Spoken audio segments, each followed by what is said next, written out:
Welcome to this episode of a show that I like to call Let's Talk Firsts. A show where we discuss the first time we've experienced something significant in our lives. Join two humans that may be at very different points in their lives, but find commonality in pretty much everything. Are you as confused as I think you are? Join in to find out. Hope you enjoyed this episode. Have a good one. Yeah, why don't you start? Why don't you talk about an experience you had that, that changed you for sure? Yeah, so I guess the first thing that popped into my mind was just a sort of series of events that happened kind of after I graduated from university, and I'd been working in a restaurant in Los Angeles, and I think I was at a place where a lot of people are in their sort of early 20s, maybe not necessarily having fully figured out what their path was, what they wanted to do. And I decided I was going to move from California back to Alabama, where I grew up, and sort of regroup and like figure out what the next step was for me in terms of career and in terms of like where I wanted to be, what I wanted to do.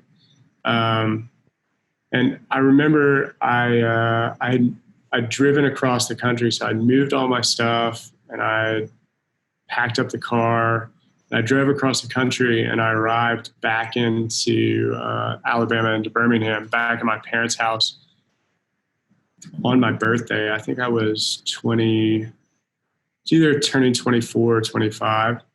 And I went and saw some friends and caught up with them. And my best friend growing up, this guy named Matthew, and we'd been friends since we were real little. His birthday was 2 days after mine. You know, as little kids, we always used to celebrate together.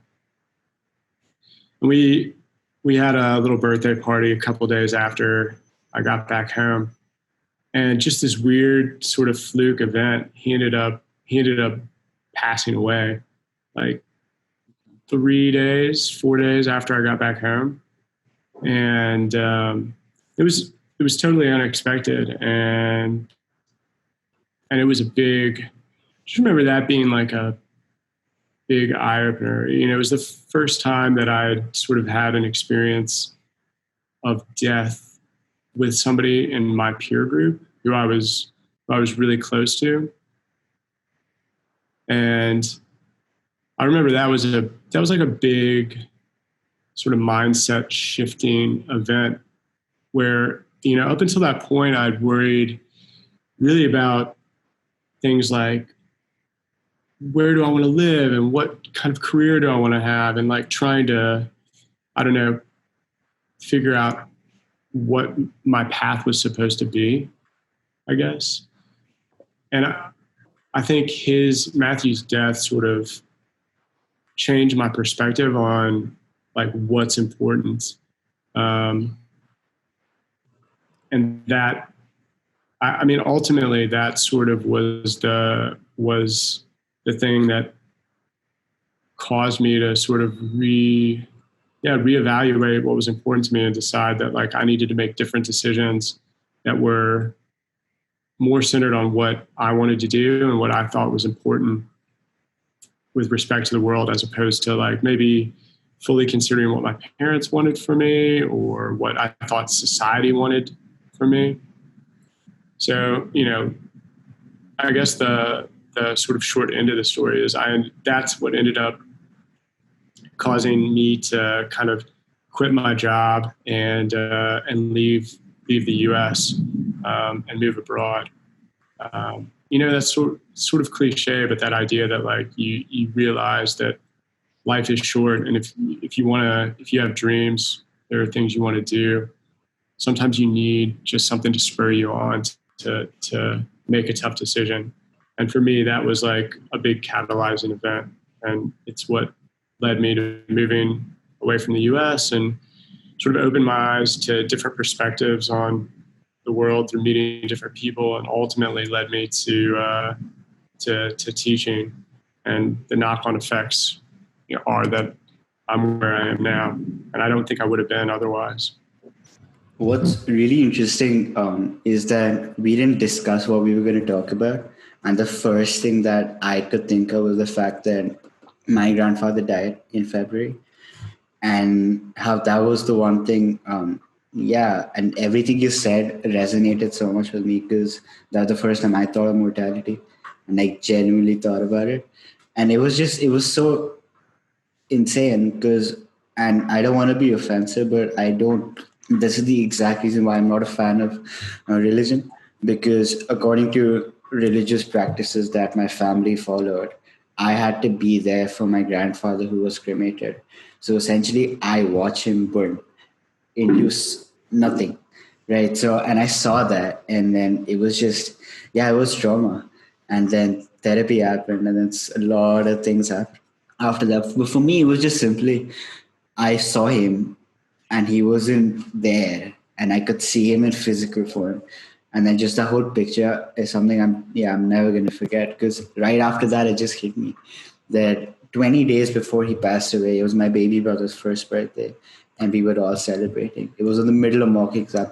I flew back home because I was a party and I wanted to be there. And then 20 days later, he's dead. And it was also my sister's 20th birthday on the same day he passed away. So it was just, yeah, it was so intense. It was so intense. That was the first time I saw my dad cry. It was No. sorry, Yeah. it was just No, go on. a bit of noise.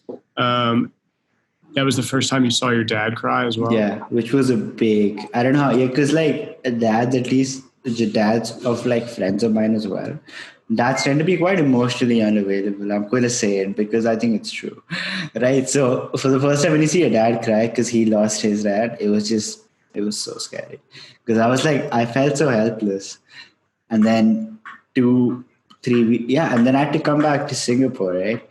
And then apparently that's what therapy told me, that because I came back to Singapore, it sort of delayed the process I needed to be able to recover from this.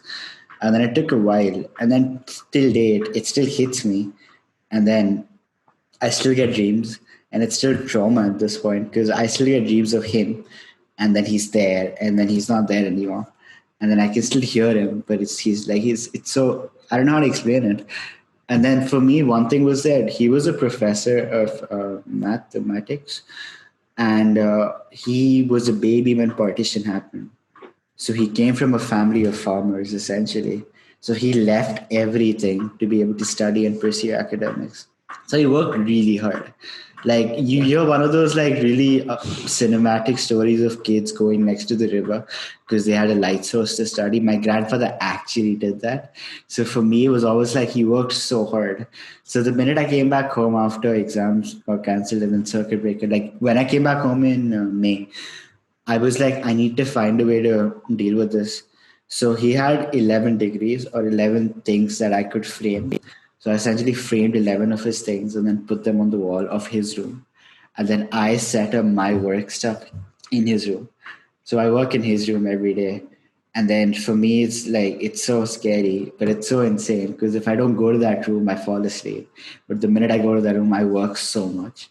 So yeah, it's just, yeah, it's, I don't know how to talk about it. It's just, death is such a big leveler of things because you can't escape it. And then when it happens to you in a close circle, yeah, you don't know how to, I still don't know how to deal with it. Thank you so much for watching that episode, the first episode of the show that I like to call Let's Talk Firsts. It's a show that I really wanted to do because a podcast is a very structured and a very conventional way of doing things in terms of content that involve a lot of talking. And yeah, I love talking, so I was just like, I want to do this.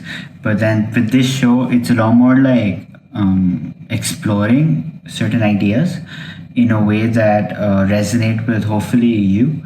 And if you like it, please do subscribe. We're trying to get to 200 as soon as possible. And yeah, if you watch the whole video and you're watching this, just thank you so much. I really appreciate it. The episode 2 is going to be out anytime. I don't want to keep a set schedule, but hopefully before next week. So yeah, and yeah, that's it. Just please subscribe, leave a comment if you really, really, really liked it. And yeah, thank you so much for watching, and I'll see you soon.